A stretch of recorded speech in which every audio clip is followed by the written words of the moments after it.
Usa ka pagtuo, usa ka tingog, usa ka katawhan.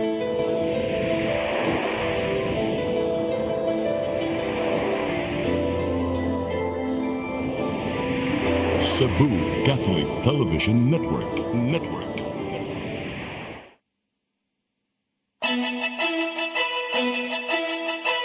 Uluhan sa mga balita sa Sairi 47, 2025 National Budget pirmado na ni Marcos Jr. Dulan 200 bilyones pesos ga balor sa line projects givito. PNP nangandam sa seguridad ato sa dakong New Year countdown nga pasiugdahan sa Cebu City Government.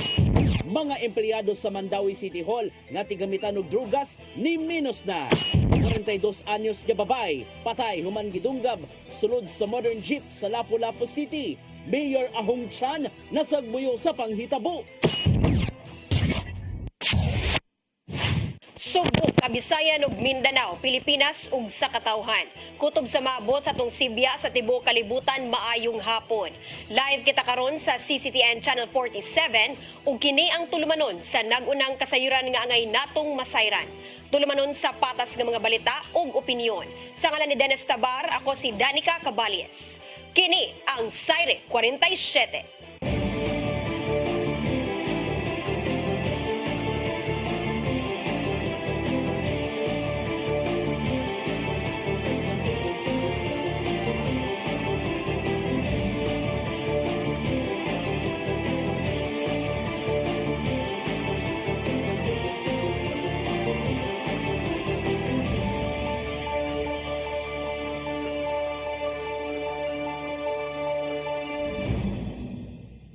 Ug karon sa kompletong detalye sa mga balita.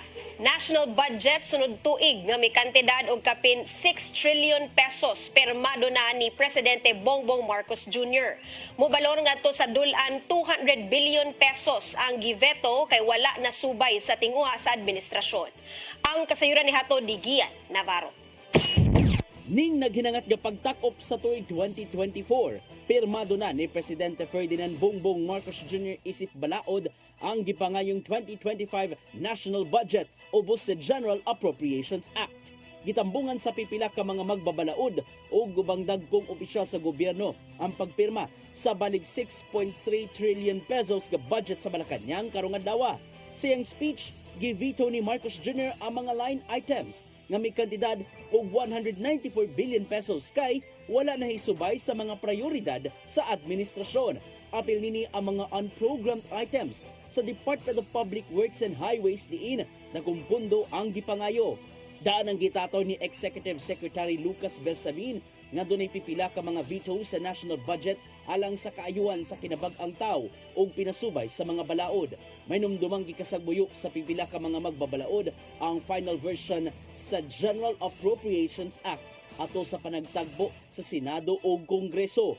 Tungod kini sa pagpundo sa mga ayuda sa gobyerno sa manalang sa akap nga mokabat ngadto sa 26 billion pesos ingon man pagminos sa mga budget gikan sa DepEd ug ubang ahensya. Apil usab nini ang kontrobersyal nga zero subsidies sa Philippine Health Insurance Corporation CONPHILHealth sa wala pang seremonya sa pagpirma. Gisukit-sukit ng daan nilang Marcos Jr. ang national budget aron masubay nga nakalatid gyud sa konstitusyon ang paggahin sa pundo. Gian Navarro, CCTN News. Hugot nga seguridad ang ipatuman sa kapulisan sa Dakbayan sa Sugbo ato sa ipahigayon nga New Year countdown ugmang adlaw. Kapin sa 300 ka mga pulis ug mga force multipliers ang ipakatap sa PNP sa maong lugar. Ang kasayuran ni hatod ni Arnold Bustamante. Kapin sa 3 ka gatos ka mga pulis ug mga force multipliers ang ipakatap sa kapulisan sa Dakbayan sa Sugbo sa sulod gawa sa Plaza Independencia alang sa tinuig nga New Year's countdown nga gilawman nga dugukon sa daghang nga mga tawo. Mato ni Police Lieutenant Colonel Maria Teresa Magatangay, Deputy City Director for Operations sa Cebu City Police Office, nga dugay na nila kini nga gipangandaman sanglit ang mao nga kalihukan dagsaon gyud sa mga tawo aron mosaksi sa fireworks gawa sa pagbantay sa kahusay kalinaw sa mga kalihukan o sa sila nga napangnatawan nga magkamugna kinig problema sa dagan sa trapiko nga tungod ani ang CCPO moabag sa Cebu City Transportation Office sa pagman sa mga sakyanan aron di mabalda ang mga mubiyahe pauli sa lang sa mga lugar sa lalawigan sa Sugbo. Hagbay ra na nato gi preparahan nga event, no, since it is an annual event, and aduna tay mga i-deploy nga mga police personnel dili lang sa pag-secure sa Kapsay ug Kalinaw ang event, but also to assist our motorists nga dili kayo sila mabalda sa pag-uli or pagawas nila sa siyudad. Dugang ni makatangay nga sa nanglabay nga mga tuig atol sa maong nga kalihukan ang motumawag gyud nga problema nga ilang nga kanunay nga masugatan ang kahuot sa mga sakyanan. Apan wala lang sila motutok sa mga problema nga mahinungdan nga ilang gidaghan ang mga pulis nga ipakatap gumikan kay wala nila wada ang posibilidad nga moigo ang mga kawatan o mga mangunguot ilabi na nga modagsa ang mga tao uban sa ilang pamilya. But even though nga maura na atong nakita sa mga nilabay nga mga similar events, wala gihapon nato giset aside ang possibility sa uban no nga mga oportunista nga mo take advantage ani nga events sa pagpangawat ug uban pa nila nga mga nefarious activities. Gabi pa lang, doon na daghan nga mga programa nga masaksihan. Natungod ani, sa hapon pa lang sugda na ang paglatag sa CCPO sa mga personnel sa gawas og sulod sa Plaza Independencia. Arnold Bustamante, CCTV News. Nangandam ang Mandawi City Hospital sa posibleng mga insidente sa pabuto atol sa pagsugat sa bagong tuig. Kinibisan pa nga adunay gipahamtang nga ban ang syudad kabahin sa pabuto. Matod sa pangu sa hospital nga si Doktora Ligaya Lacambini Dargantes nga bisan og ban aduna gyud gihapon pipila nga mogamit niini. Dugang pa ni Dargantes nga naka-code white alert sila, pasabot naka-standby o on-call ang uban nga mga doktor o nurses kung daghan ang matala nga insidente. Mudangop sila sa ato ang hospital na taga na gyud sila og attention, and at the same time if ever bako lang kung managhan man gani ang mga incidents. So ang meaning sa code white is that there will be on-call doctors o on-call nurses nga kanang even if they are not on duty kanang tawagon sila ana, so mag-ready ra pod. Mga driver nga nalambigit sa managlaing aksidente sa Sugbo atol sa pagsaulog sa Pasko, giisyuhan og show cause order sa LTO-7. Samtang gipamangnuan sa LTFRB-7 ang mga taxi operators nga likayan ang mga badlungong driver. Ang kasayuran ni hatod ni Gian Navarro. Giluwatan sa Land Transportation Office 7 ang show cause order ngadto sa mga driver nga nalambigit sa managlaing aksidente ato sa pagsaulog sa Pasko. Pirmado na ni LTO-7 Director Glenn Galario ang 5 ka mga show cause orders detong Disyembre 23 o 26 subay sa direktiba sa hepe nilang si Assistant Secretary Vigor Mendoza II.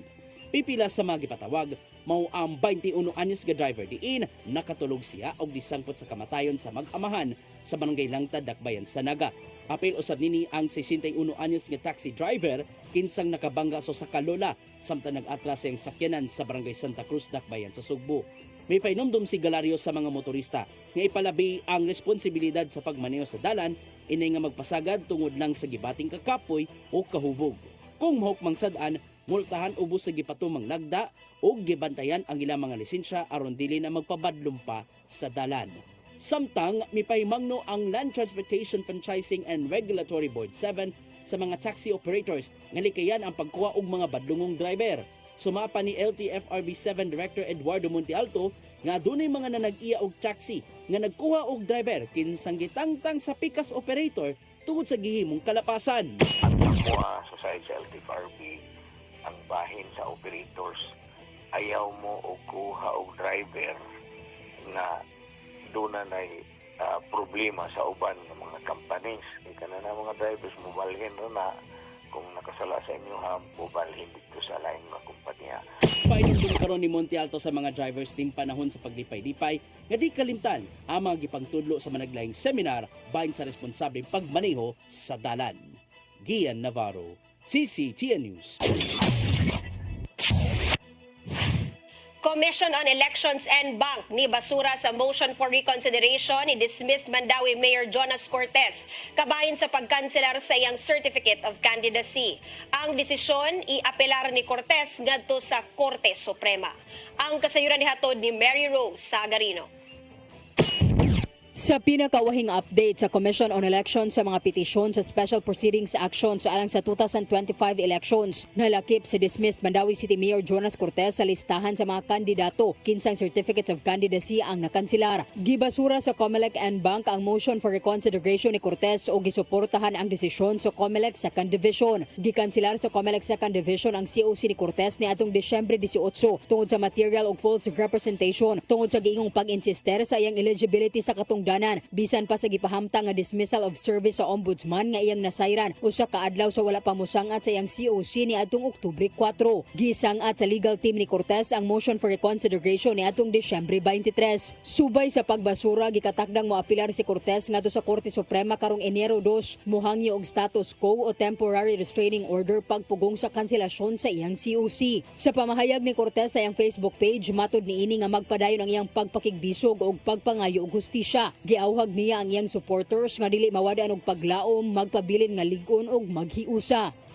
Mary Rose Sagarino, CCTN News. Musunod, mga empleyado sa Mandawi City Hall nga tigamitan og drugas ni minus na. Kanaguban pa mga balita sa magbalik sa Sayre 47.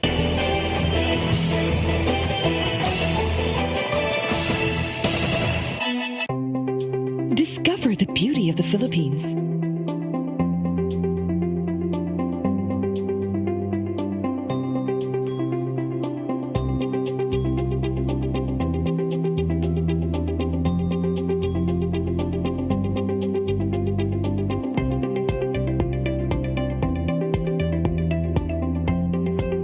With Philippine Airlines, the country's flag carrier.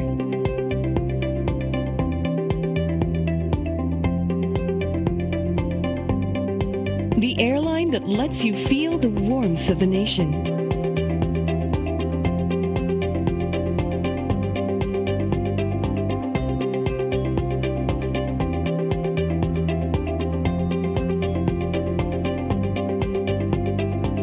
Mabuhay!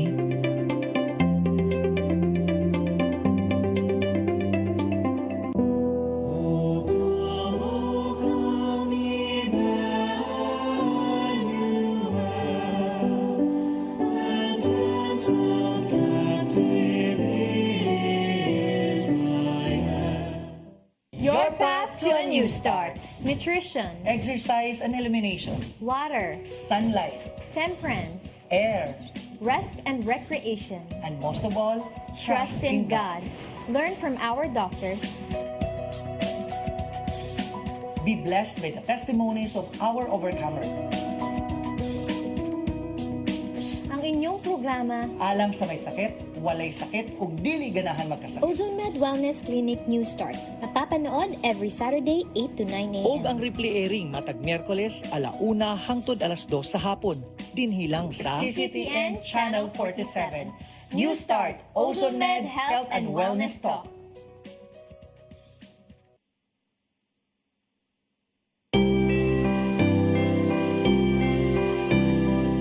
Ang panahon sa Adbento nagsugod na.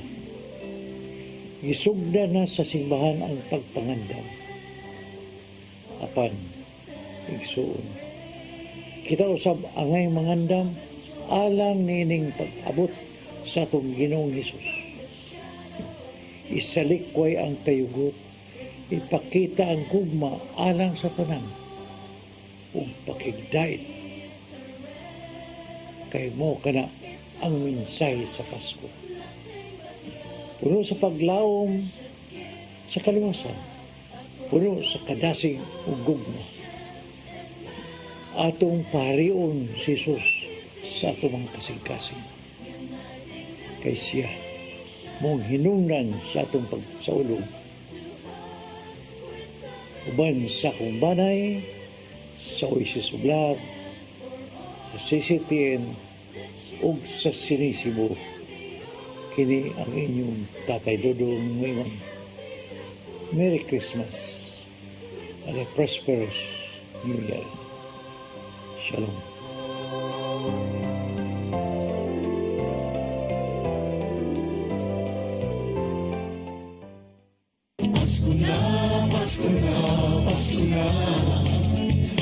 tulungan kita sa Marawi. Para sa pakikay, sa puso atong ipalaro. Pasko na, Pasko na, Pasko na. Mga suganag idakila, mga parola mo sila. Kay Pasko na usap sa ulugon ta, sa tumang kalipay kung kasaya. Kung kanindog na pamation, sa mga awit na Paskohanon, mga pagmati bukas na magtagbo, sa lungsay diwa sa Pasko. Ibang-ibang sa kita, kay si Jesus na dauna. Ibang-ibang sa kita, kay si Jesus na dauna. Karayag na talag sa umalang dito, umiliway ang kamigit, mga anghel na nagawin. Alleluia, Alleluia, Alleluia, Alleluia. Christmas is here again for us to celebrate with love and joy, prayer and hope, and free from the shadow of sin. Across all the oceans and mountains, Christmas is in our hearts, uniting the nations of the world to hug wisdom and peace. I've got my stocking empty in this morning of Christmas. I hanged it high excitedly last night without the gate. It's here again, the time for us to sing the Christmas carols, from fast to slow and loud to soft for everyone to hear. Sound the piano with the songs and make some harmony. Let's all rejoice, it's another Christmas time. Merry Christmas, Swayo Noel. So isang one Christmas, imali tayong Pasko. Pasko na malipayon, ang Pasko na malinahon. O kitang tanan managhiunsa, kay si Jesus nagdauna.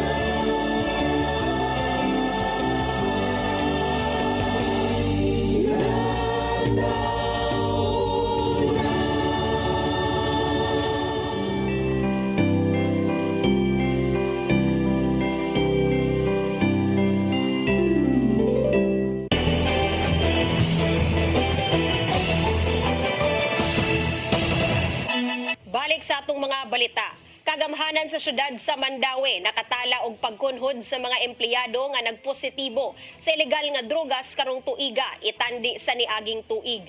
Ang mga empleyado mahimong mubalik sa trabaho kung mupaubos sa rehabilitation program.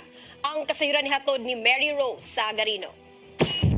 Gikan sa 15 ka mga empleyado ni aging tuig, 13 na lang ka mga empleyado ang nagpositibo sa ilegal nga drogas karong tuiga. Ang drug test gihimo sud sa duha ka tuig gikan sa 47 ka mga ahensya, naglakip sa nagkalain-laing buhatan ug barangay sa Dakbayan. Ang mga nagpositibong personnel gipaubo sa drug dependency evaluation sa Department of Health Accredited Physicians sa City Substance Abuse and Mental Health Service Office. Kini aron masiguro nga makadawat sila og tukmang intervention. Sa pagkakaron, 12 sa 13 ka mga individual ang mipili sa pagpadayon sa rehabilitasyon sud sa labing minus 6 ka buwan.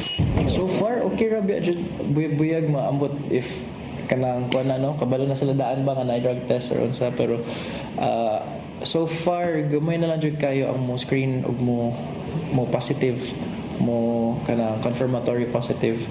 Itudlo ni Manzano nga hinungdan sa pagkunhod sa kaso ang mas gipalambo nga palisiya sa kagamhanan sa syudad nga drug-free workplace. Kini dili lamang nagpasiugda sa pagtambal og rehabilitasyon alang sa mga apektado apan nagtinguha usab aron mawagtang ang stigma sa mga mangayo og tabang nga nalamdigit sa illegal nga drogas.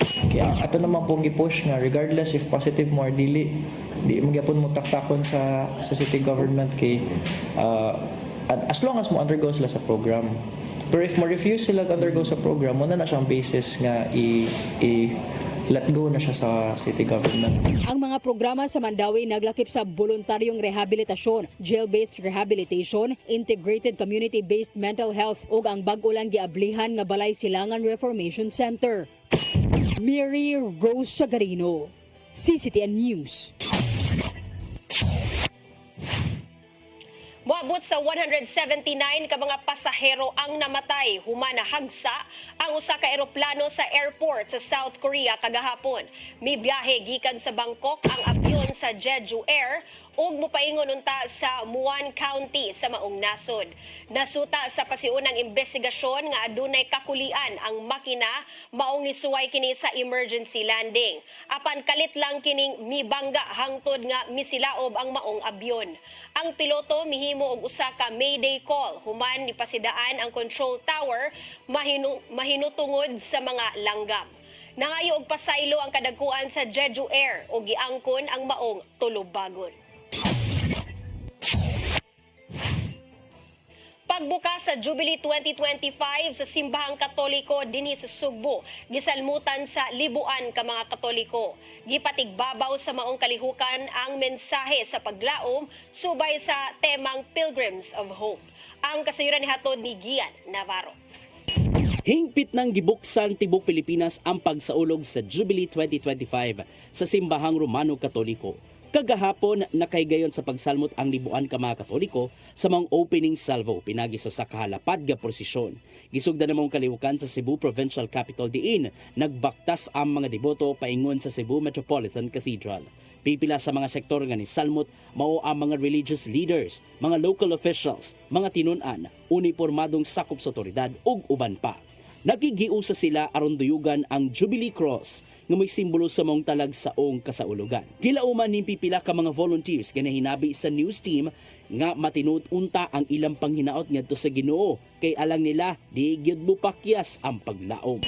I hope nga kanang makapasar ko sa kanang akong SEM o sa akong gikuha nga nga strand. Then I hope nga makapadayon ko sa akong pag-serve. Gilauman karong 2025 is magmalinaw lang yun unta. Walay mga katalagman nga moabot na kalinaw sa atong nasod. Orag yun. Kalinaw sa mga pamilya, kalinaw sa kasing-kasing. Usama usab ang gilauman ning trending nga paring si Father Crescenciano Ubod ug mipainumdum nga modangop kanunay sa Ginoo. Paduol na kita sa Ginoo kay Jubilee year mo na, Ginoo may sentro nato tungod kay siya naghatag sa mga kayuhan. Murag mo paduol kita sa Ginoo kay wa tay laing ka dangpan ani nga itong mga kalisdanan labi na sa world nga sitwasyon. Hinuon na human gid ang prosesyon pasado alas 6 sa gabi sa diyang naabot ang krus sa Cebu Metropolitan Cathedral.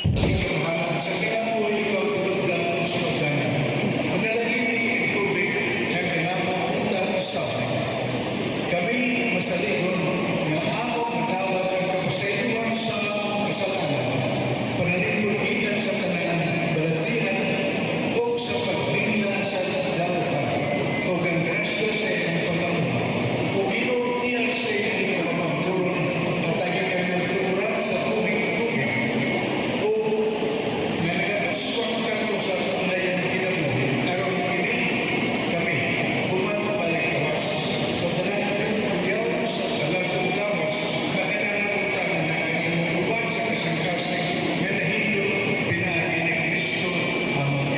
Pagkauman sa rito sa pagbunyag, gisundan kini sa Santos nga misa. Pinagi sa wali, may painumdom sa Cebu Archbishop Jose Palma nga magpasalamat pirmi sa Ginoo sa mga gagmay o dakong gasang na angkon.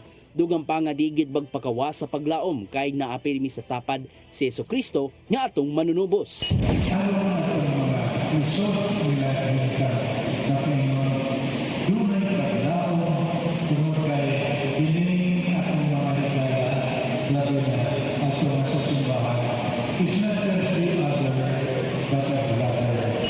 Naday na mga kalihukan sa 2025 Jubilee hangtod Enero 6, 2026. Usa ang Cebu Metropolitan Cathedral sa kapin 30 ka mga Jubilee churches dinhi sa Subo nga may mong bisitahon na aron makakuha og talagsaong indulhensya.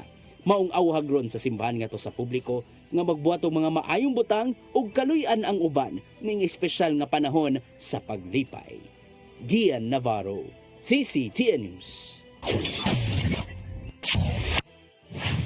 Gikumpirmar sa Department of Social Welfare and Development nga magpabiling abli ang Walang Gutom Kitchen sa kinatibuk ang holiday season.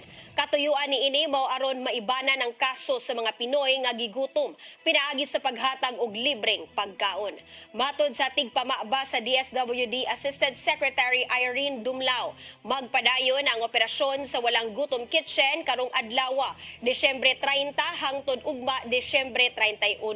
Hinuon gipahibaw nga musira kini karong Lunes, Enero 1.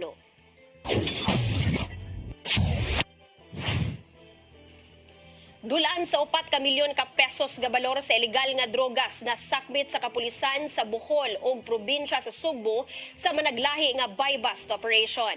Ang maong ilegal nga drogas giingong gikan sa Luzon ug gipalusot paingon sa Bohol ug Cebu. Ang kasayuran ni hatod ni Arnold Bustamante. Dulan sa 4 bilyones ka pesos nga balor sa ilegal nga droga sa nasakmit sa kapulisan sa managlahi nga anti-illegal drug operation sa lalawigan sa Bohol ug Cebu nga resulta sa pagkasikop sa tunog ka mga high-value individual. Unang operasyon gilusad sa Provincial Intelligence Unit sa Bohol Police Provincial Office alas 4 sa hapon nito nga Biyernes didto sa Puruca 3 Barangay Cambawan, Dakbayan sa Tagbilaran. Ang nadakpan giilang si Raymond Martin Rex Alo alias Tonton, 33 anyos, nga residente sa Purok 5, Barangay Tip-Tip, Sudad sa Tagbilaran. Nakuhikan kaniya aga binulto sa gituang shabu nga motimbang sa 300 gramos nga doon standard drug price nga 2 million pesos. Mato ni Police Lieutenant Colonel Jumar Pumarihos, ang hepe sa PIU sa Bohol Police Provincial Office, nga migawas ang iyang pangalan sa mga nanglabay nga mga dakop nila sa Tagbilaran kasi ang tinubdan sa supply sa illegal nga drugas. Tungod ani ilang gipaubos sa case build-up ug man makuha ang tanang impormasyon, ila kining gipaubos sa operasyon. Gingong naa sa sulod sa bilangguan ang kontak ni Alo ug nadakpan sa Sabninet toga 2020 sa susamang gyapon nga kaso. Gingong makabaligya si Alo 200 ngadto sa 300 gramos sa shabu matag semana. Dinangyang distribution mao ang ganakbayan sa Tagbilaran o mga silingang lungsod sa 1st District sa probinsya sa Bohol. Samtang sa dakbayan sa Talisay, ang Drug Enforcement Unit sa Talisay City Police Station nakasikop usabog laing high-value individual atol sa bypass operation sa Purok Gabison, Barangay Lagtang alas 2:37 kahapon sa kadlawon. Ang nadakpan kailangan si Michael Cabalda Amasa, 36 anyos, usa ka encoder o residente sa City Uling-Uling, Barangay Pahina, San Nicolas sa Dakbayan sa Sugbo. Nasakmit sa mga operatiba mga puto sa gituang shabu nga motimbang sa 125 gramos nga doon standard drug price nga 850,000 pesos. Pagka alas 3:42 sa kadlawon sa susamang adlaw, ang Provincial Intelligence Unit sa Cebu Police Provincial Office manampuson usab nga nakadakop og laing HBI sa Purok Lambay, Barangay San Roque sa Dakbayan sa Talisay. Ang nasikop bilang nga si Giovanni Enriquez alias Bani, 43 anyos, taga Barangay Inayawan sa Dakbayan sa Sugbo. Nasakmit sa mga operatiba ang mga binulto sa gituang shabu nga motimbang sa 150 gramos nga mukadran sa 1 million pesos. Ang tulo ka mga nadakpan na pulos pag-atubang og kasong kalapasan sa Section 5 ug 11 Article 2 Republic Act 9165. Arnold Bustamante, CCTN News. Musunod, 42 anyos nga babay patay human gidunggab sulod sa modern jeep. Mayor Ahong Tran nasagmuyo sa krimen. Kanaguban pa mga balita sa magbalik sa Zaire 47.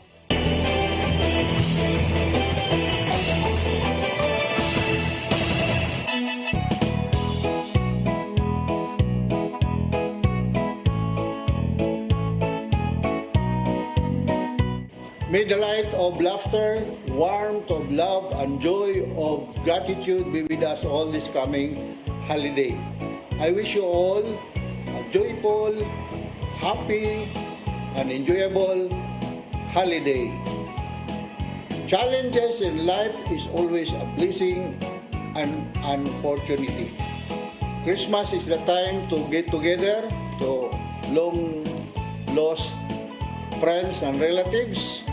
Bonding is important in order for us to continue living happily. Mayong Pasko sa tanan o bulahang bagong tuig.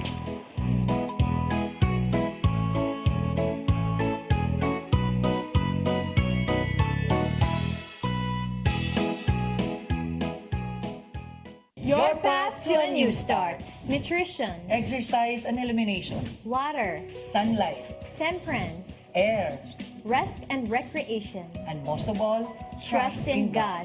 Learn from our doctors.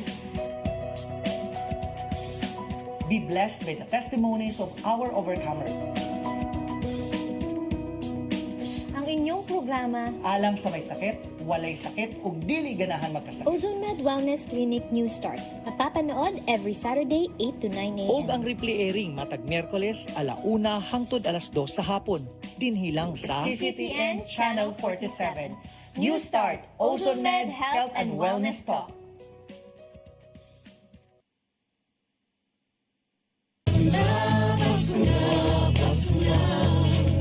Magmula kita sa Bangawi, uban sa kabala sa pagkikay, sa puso ako kinano. Paso na, paso na, paso na. Gugma ang angay na tong kaambi sa iksuntan hubo, gutom sa pagmahal. Kay kaniya mo lang mapatayag kung sa'y kahulugan sa Pasko. Ito sa pasungan nagpakatao ang atong Ginoo. Paso na, paso na, paso na. Magmula kita sa Bangawi, uban sa kabala sa pagkikay, sa puso ako kinano. Pasko na, Pasko na, Pasko na. Pasko na, Pasko na, Pasko na. Magmula kita sa Bangawi, uban sa kabala sa pagkikay, sa puso ako kinano. Pasko na, Pasko na, Pasko na. Pasko na, Pasko na, Pasko na. Pasko na. Pasko na.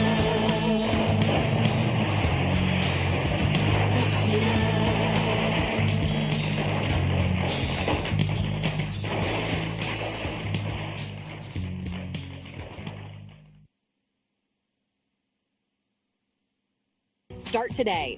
Unlock the secret to a healthier you. You're worth it. Health is wealth. Health Plus. City Floor and Health Lift Plus. Health is wealth.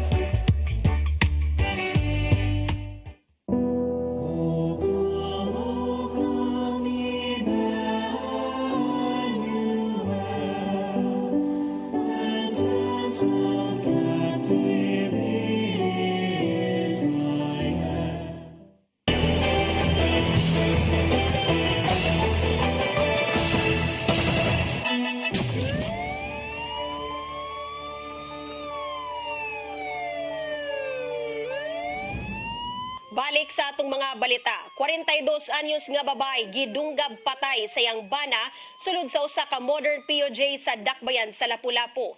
Apan ang sospek mihimakak tungod kay natulog ra siya sa iyang gitrabahuan atol sa insidente. Ang kasayuran hatod ni Crystal Joy Pelerca. Patay ang usa ka 42 anyos nga babay human matod pa gidunggab sa makadagang higayon sa iyang bana sulod sa usa ka modern POJ sa Barangay Ibo, Dakbayan sa Lapu-Lapu pasado alas 8 sa gabi niadtong Sabado, Disyembre 28. Ang biktima lumad nga tagalungsod sa Argao apan kasamtangang nagpuyo sa Barangay Maribago, Dakbayan sa Lapu-Lapu. Samtang ang sospek, usa ka 44 anyos nga security guard nga lumad nga taga Argao apan kasamtangang nagpuyo sa lungsod sa Konsolasyon. Sa investigasyon sa Lapu-Lapu City Police Office, 12 katuig ng buwag ang sospek ug ang biktima. Bisan pa man sa ilang sitwasyon, ang sospek sikretong sundan ang iyang asawa kung aduna na ba kini laing hinigugma. Ato sa insidente, gikatahong gisundan sa sospek ang biktima gikan sa usa ka terminal sa Dakbayan sa Sugbo paingon sa Dakbayan sa Lapu-Lapu. Miingon pa ang biktima sa driver sa PUJ nga dili pasakyon ang maong sospek apan nakasakay kini dungan sa ubang mga pasahero. Pag-abot sa Barangay Ibo, ang biktima nga naglingkod sa front seat, gikatahong kalit nga gidunggab sa sospek sa makadagang higayon ug diha-diha dayon namatay ang biktima. Ang pagpanunggab nimog na og tensyon ug kaguliyang sa mga pasahero sulod sa jeep hinungdan nga adunay usa ka 53 anyos nga babay usab ang nakalas nga gituohang giatake sa kasing-kasing samtang nisuway pagkanaog sa PUJ. Pila ka oras ang milabay nasikop ang sospek pinaagi sa hot pursuit operation. Apan gihimakak sa bana nga siya mo isospek sa pagpatay sa iyang asawa tungod kay matud pa niyang natugra siya sa iyang gitrabahoan ato sa pagkahitabo sa krimen. Kung nagbuhat sir, bugalingon, wala na, buhat ko ani sa buong daw yung anay day, kung paano nga sitwasyon, ako may suspect. Wala ko gabuhat sa kabuha. Kasong parasite ang giandam sa kapulisan nga ipasaka batok sa sospek. Crystal Joy Felerca, CCTN News.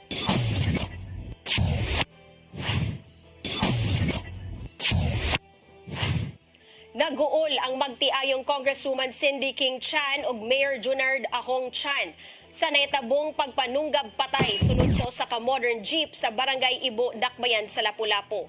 Sa iyang Facebook post, nibutiag ang mayor nga ang maong insidente usa ka isolated case ug dili kini haya makaapekto sa safety ug security standards nga gipatuman sa Dakbayan. Tungod kay nailhan ang Dakbayan nga luwas nga lugar, kasuruyan sa mga lokal ug mga turista. Subay sa maong panghitabo, gimanduan na sa mayor ang kapulisan nga palawman pa ang investigasyon o kinahanglang manubag ang sospek aron nga matagan og gustisya ang pagkamatay sa mga biktima. Mipadanga to sab og pahasubo ang banayng Chan sa nabiyaang pamilya. Wala ni surrender ang unom ka mga sospek nga nangulata ug nanunggab sa 20 anyos nga lalaki sa Barangay Gunob, Dakbayan sa Lapu-Lapu. Kini bisan pa man og nihatag na og ultimatum si Barangay Kapitan Carl Steven Wigel. Niadtong Biyernes giatagan sa kapitan og 24 ang mga sospek aron mutahan kaniya kinsa ilang nailhan nga nagpuyo ra gihapon sa maong barangay apan walay nahitabo. Sigon pa sa kapitan nga nasubay na nila ang mga pangalan sa mga sospek ug ila na kining gipasa sa kapulisan aron maoy musangat og kaso sa City Prosecutor's Office. Ang biktima nga si alias Ivan Decidido mupasaka og kaso batok sa mga nangulata kaniya. Pakulong ka, boss. Ha? Pakulong. Ipakulong. Hindi na makapasaloon. Kaya di lalimin mo na higuman. Tagkan, nagsilagad. Huwag konsensya. Siko pangusa ka dalaga human gipasangin lang nanguha og mga underwear og pagwapa sa usa ka dakong tindahan sa Barangay Magolo, syudad sa Sugbo. Nadakpan ni atong Sabado si alias Grace, usa ka service crew tungod kay giingong wala miagi sa counter og nanguha sa maong mga butang. Nasuta sa investigasyon sa Mabolo Police Station nga gibabagan ang service crew sa dihang mugawas na unta sa mall tungod sa gidalang mga paninda nga wala mabayri sa kahera. Apan wala gyud nakalingkawas kay gidakop siya dayon sa security personnel sa maong mall. Nakuha gikan sa dinakpan ang kinawat nga butang nga mikantidad tanan-tanan og kapin 9,000 ka pesos. Kasong pagpangawat ang gihikay sa kapulisan batok sa service crew.